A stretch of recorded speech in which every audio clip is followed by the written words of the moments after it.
एकजना नेताले यहाँ भन्नुभयो यो पारित गर्नुपर्छ, यसमा छिटो गर्नुपर्छ नेपाली काङ्ग्रेसका नेताले। उहाँले महाकाली सन्धिमा पनि त्यस्तै कुरा गर्नुभएको थियो।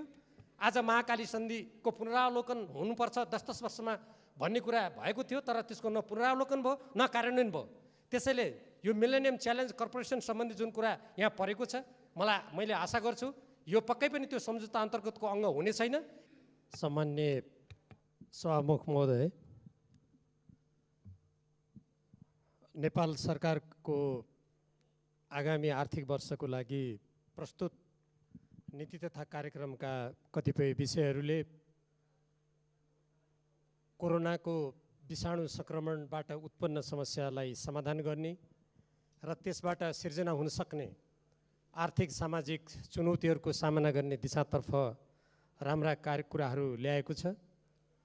विशेष गरी स्वास्थ्य क्षेत्रमा स्वास्थ्य सेवाको विस्तार गर्ने र स्वास्थ्य संस्थाहरूको सुदृढीकरण गर्ने कुरा अत्यन्त आवश्यक छ। अहिलेको विश्व परिवेशमा विभिन्न देशहरूबाट नेपालीहरू आफ्नो स्वदेश फर्कनको लागि आवाज उठाइरहेका छन्, माग गरिरहेका छन्। ती नेपालीहरू स्वदेशमा आउने अवस्थामा रोजगारीका अवसरहरू पर्याप्त मात्रामा सिर्जना गर्नुपर्ने चुनौती देशका सामु उपस्थित हुनेछ। त्यस सन्दर्भमा कृषि क्षेत्रमा ल्याइएका कतिपय कार्यक्रमहरू र शिक्षाको क्षेत्रमा ल्याइएका कतिपय कार्यक्रमहरू ती अत्यन्त आवश्यक छन्। ती कार्यक्रमहरूलाई आगामी दिनमा बजेट व्यवस्थापन गर्ने सिलसिलामा उपयुक्त बजेट विन्यास गरेर अगाडि जानुपर्ने आवश्यकता छ। त्यसबाहेक आज एकातिर हामी कोरोना सङ्क्रमणको त्रासबाट कसरी जोगिने, कसरी देशलाई जोगाउने, जनतालाई जोगाउने भन्ने चुनौतीका सामु छौँ। तर अर्कोतर्फ हाम्रो भूभागमाथि भारतद्वारा अतिक्रमण गरिएको छ। हामीले लामो समयदेखि लिम्पियाधुरा, लिपुलेक, कालापानी क्षेत्रमा भारतको उपस्थिति हट्नुपर्छ भन्ने माग गर्दै आएका छौँ। नेपाली जनताले आवाज उठाउँदै आएका छन्। तर हालै त्यो क्षेत्रमा भारतबाट सडक निर्माण गरेको कुरा समेत आएको छ। यसबाट एकातर्फ हामीले अहिलेको विश्व परिवेश, विश्वमै उत्पन्न कोरोना महामारीबाट जोगिनुपर्ने छ भने अर्कोतर्फ हाम्रो राष्ट्रिय स्वाधीनता, स्वतन्त्रता र सुरक्षातर्फ त्यत्तिकै गम्भीर भएर लाग्नुपर्ने आवश्यकता छ। यस परिवेशमा नेपाल सरकारको तर्फबाट राष्ट्रिय स्वाधीनता, स्वतन्त्रताको रक्षा गर्ने र योभन्दा अगाडि नेपालको नक्सामा उल्लेख हुन नसकेका बिचमा तर पहिले थियो, त्यो कुनै समयमा त्यहाँ उल्लेख भए तापनि बिचमा उल्लेख नभएका लिम्पियाधुरा, लिपुलेक, कालापानी लगायतलाई समावेश गरेर छिटोभन्दा छिटो नक्सा प्रकाशित गर्ने कुरा स्वागतयोग्य छ। हामी सबभन्दा पहिले आफ्नो भूभागभित्र, आफ्नो देशभित्र स्वाधीन नागरिकको रूपमा रहन सकेनौँ भने हाम्रा विकासका प्रयासहरू, हामीले कल्पना गरेको समृद्ध समाजको निर्माण गर्ने कुरामा हामी आफै निर्णय गर्न सक्ने अवस्थामा हुँदैनौँ।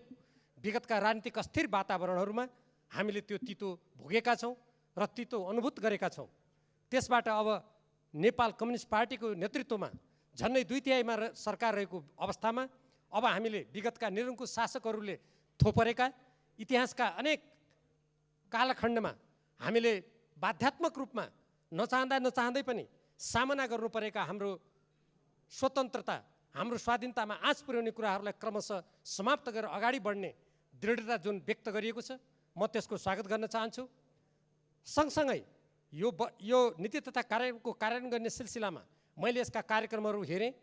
ती कार्यक्रमहरूले साँच्चीकै अहिलेको अवस्थामा देशका पिछडिएका क्षेत्रहरू, समुदायहरू र श्रमजीवी जनतामा केन्द्रित भएर जति जानुपर्ने हो त्यो नीति तथा कार्यक्रमले प्रतिबिम्बित गरेको जस्तो मलाई लागेको छैन र यो कुरालाई पूर्णता दिनको लागि बजेटमा हामीले त्यो देख्न पाउनेछौँ भन्ने पनि मैले आशा गरेको छु। सँगसँगै हुन त यो नीति तथा कार्यक्रममा स्पष्ट रूपमा उल्लेख गरिएको छैन। हाम्रो देशमा निकै विवादास्पद मिलेनियम च्यालेन्ज कर्पोरेसनको कुरा जुन उल्लेख गरिएको छ, यो अलि पछाडिको ढोकाबाट आउनु खोजे जस्तो मलाई अनुभूत भएको छ। एकजना नेताले यहाँ भन्नुभयो यो पारित गर्नुपर्छ, यसमा छिटो गर्नुपर्छ नेपाली काङ्ग्रेसका नेताले। उहाँले महाकाली सन्धिमा पनि त्यस्तै कुरा गर्नुभएको थियो। आज महाकाली सन्धिको पुनरावलोकन हुनुपर्छ 10-10 वर्षमा भन्ने कुरा भएको थियो, तर त्यसको न पुनरावलोकन भयो न कार्यान्वयन भयो। त्यसैले यो मिलेनियम च्यालेन्ज कर्पोरेसन सम्बन्धी जुन कुरा यहाँ परेको छ, मैले आशा गर्छु यो पक्कै पनि त्यो सम्झौता अन्तर्गतको अङ्ग हुने छैन। यदि त्यो भयो भने त्यो राष्ट्रहित विपरीत हुनेछ, त्यो नेपाली जनताले आवाज उठाउँदै कुराको विपरीत हुनेछ र एउटा स्वाधीन स्वतन्त्र देशको त्यो हैसियतमा आँच पुर्याउने कुनै पनि सम्झौता कुनै पनि पैसामा त्यो साट्न सकिँदैन। र त्यस्तै गरेर एउटा अन्तर्देशीय उद्योग धन्दा खोल्ने भन्ने कुरा पनि मैले त्यहाँ देखेँ। मैले नेपालको कानुनको अध्ययन गर्दा त्यो कुन कानुन अन्तर्गत कसरी दुईटा देश संलग्न भएर हामीले एउटा औद्योगिक क्षेत्रको यहाँ खोल्छौँ त्यो कुरा मैले कहीँ पनि पाइनँ। यस्ता अलिकति यस्तो अप्ठ्यारो बेलामा, यस्तो चुनौती भइरहेको बेलामा यस्ता अस्पष्ट कुराहरूलाई अगाडि सार्दा त्यसले देशमा र जनतामा अलिकति भ्रम सिर्जना गर्छ। यी कुराहरू बजेट प्रस्तुत हुने बेलामा स्पष्ट हुनेछन् भन्ने मैले आशा गरेको छु र यो नीति तथा कार्यक्रमलाई प्रभावकारी रूपमा कार्यान्वयन गरेर आजका हाम्रा साझा चुनौतीहरूको सामना गर्ने र नेपाली जनताको आकाङ्क्षालाई पुरा गर्नको लागि यो अप्ठ्यारो अवस्थामा पनि दृढतापूर्वक अगाडि बढ्ने कुराको आवश्यकता छ र तदनुकूल नै आउने बजेटमा यी सम्पूर्ण कुराहरू प्रतिबिम्बित भएर आउनेछन् र यस्ता अलिकति दुविधायुक्त, अलिकति जनताले आलोचना गरेका विवादास्पद कुराहरू अगाडि बढ्ने छैनन् भन्ने मैले आशा गरेको छु। धन्यवाद। माननीय श्री राजेन्द्र प्रसाद लिङ्गदेन, समय 5 मिनट। यसपछि माननीय श्री राधा कुमारी ग्यावाली। सम्माननीय सभामुख महोदय, कोभिड-19 का विरुद्ध सम्पूर्ण राज्य शक्ति लडिराखेको बेला नेपालमा 2 जनाको ज्यान गएको छ। यसरी ज्यान गुमाउनेहरूको ज्यान गएपछि मात्रै स्वास्थ्य परीक्षण अनि कोरोना भएको पुष्टि र कोरोनाकै कारण उनीहरूको ज्यान गएको ठहर अत्यन्तै दुःखद विषय हो। सरकारले परीक्षण र उपचारको विधिलाई व्यापक बनाओस् भन्ने म आग्रह गर्न चाहन्छु। आज देशभित्रको कुरा मात्र होइन कि देश बाहिर पनि ठुलो जनसङ्ख्या जो ज्याला मजदुरीको सिलसिलामा भारतमा रहेका अथवा विदेशका अन्य विभिन्न ठाउँमा रहेका मानिसहरू अहिले उद्धारको लागि याचना गरिराखेका छन् र भारतको विभिन्न ठाउँमा रहेका मानिसहरू त ठुलो सङ्ख्यामा रेल चढेर अब नेपालतर्फ आइराखेका छन्।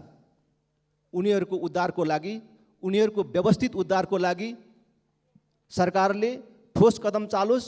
विदेशबाट आउनेहरू यहाँ आउने बित्तिकै, उनीहरूलाई लिने बित्तिकै यहाँ कोरोना सङ्क्रमण फैलिन्छ भन्ने मानसिकताबाट सरकार र नागरिक समाज मुक्त हुनुपर्दछ भन्ने म आग्रह गर्न चाहन्छु। सरकारले आफ्नो नीति तथा कार्यक्रममा लिम्पिया, धुरा, लिपुलेक र कालापानी हाम्रो हो र यो क्षेत्र समावेश गरेर नयाँ नक्सा प्रकाशित गर्ने जो प्रतिबद्धता व्यक्त गरेको छ, म त्यसको स्वागत गर्न चाहन्छु। लिम्पिया, धुरा, लिपुलेक र कालापानी समावेश गरेर नयाँ नक्सा प्रकाशित गर्न भारत र चीनलाई सोध्नु पर्दैन। भारत र चीनलाई सोधेर मात्र यो नयाँ नक्सा प्रकाशित गर्नुपर्दछ भन्ने मानसिकता पराधीन मानसिकताको उपज हो। सरकारले आफ्नो नीति तथा कार्यक्रममा जुन भ्रष्टाचारको प्रतिबद्धता व्यक्त गरेको छ, भ्रष्टाचार विरुद्धको प्रतिबद्धता व्यक्त गरेको छ, त्यो अत्यन्त कमजोर छ। यो महामारीको बेला खरिद गरिने स्वास्थ्य सामग्रीमा समेत भ्रष्टाचारको कुरा उठिराखेको बेला सरकारले जुन भ्रष्टाचारको विरुद्ध प्रतिबद्धता व्यक्त गरेको छ त्यो कमजोर छ। म संसदमा पहिलोचोटि यो विषय प्रवेश गराउने मानिस हुँ जसले मैले भनेको थिएँ कि 2046 साल पछिका सबै उच्च पदस्थ नेता कर्मचारीहरूको सम्पत्ति छानबिन हुनुपर्दछ। आज पनि दोहोऱ्याउन चाहन्छु, सरकार भ्रष्टाचार विरुद्ध यदि प्रतिबद्ध छ भने आफ्नो नीति तथा कार्यक्रममा 2046 साल पछिका सबै उच्च पदस्थ नेता कर्मचारीहरूको सम्पत्ति छानबिन गर्ने प्रतिबद्धता त्यहाँ समावेश गरोस्, प्रतिबद्धता व्यक्त गरोस् भन्ने आग्रह गर्न चाहन्छु। यस वर्ष पनि केही किलोमिटर बाटोहरू त बन्लान्, केही नयाँ भवनहरू बन्लान्, पुलहरू अवश्य थपिएलान्, तर यो नीति तथा कार्यक्रमले महामारी र त्यसको प्रभावको सन्तासमा रहेका जनतालाई आशा जगाउने काम गर्न सकेको छैन। उही कार्यान्वयनविहीन सपनाहरूको निरन्तरता छ। सपना पनि आशलाग्दो भए हुन्थ्यो त्यो निरस सपनाहरू छन्। रोजगार अभिवृद्धिका कुनै ठोस कार्यक्रमहरू छैनन्। मैले अगाडि पनि भनेको छु कि यो कोरोना सङ्क्रमणको कारण अथवा कोभिड-19 को कारण वैदेशिक रोजगारीबाट फर्किने ठुलो जनसङ्ख्या जसलाई अब देशले धान्नुपर्ने हुन्छ, उनीहरूलाई रोजगारसँग जोड्ने कुनै प्रकारका कार्यक्रमहरू आउन सकेको छैनन्। कोभिड-19 को कारण आउने आर्थिक चुनौतीलाई सामना गर्ने कुनै कार्यक्रमहरू आउन सकेको छैन। अघिल्ला वर्षका अनुदानहरू अपारदर्शी छन् र त्यसलाई पारदर्शी बनाउने कुनै योजनाहरू छैन।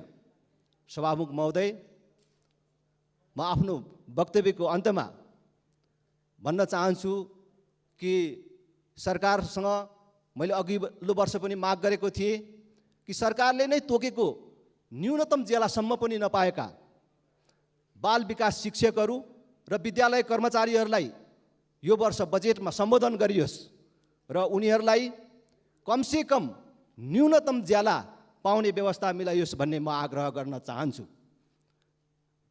अनुत्पादक र फजुल खर्चहरू नियन्त्रण गर्नेतर्फ सरकारले ध्यान दियोस्।